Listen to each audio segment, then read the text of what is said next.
નમસ્કાર, સ્વાગત છે આપનું આરબી ન્યૂઝના કાર્યક્રમ કવિતાના સફરનામામાં. હું અશ્વિન રાઠોડ સ્વયંભૂ. આજની મારી રચનાનું શીર્ષક છે બ્લેક બોર્ડ.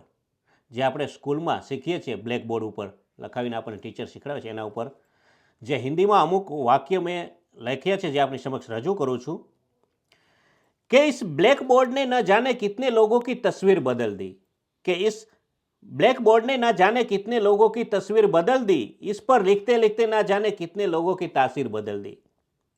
क ख ग घ च से 1 2 3 4 5 6 मूल्यांकन ने कितने व्यक्तियों की दुनिया बदल दी.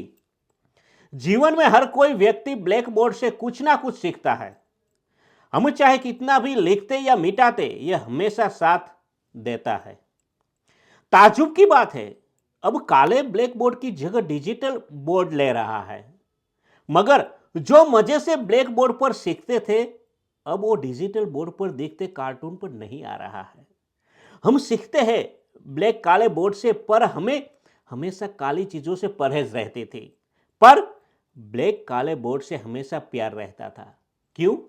क्योंकि वो कहते हैं ना, काला अक्षर भैंस बराबर. पर स्वयंभू कहा तो जाता था ये काला अक्षर भैंस बराबर, फिर भी लिखा तो काले बोर्ड पर ही जाता था. समझे? नमस्कार, अस्तु.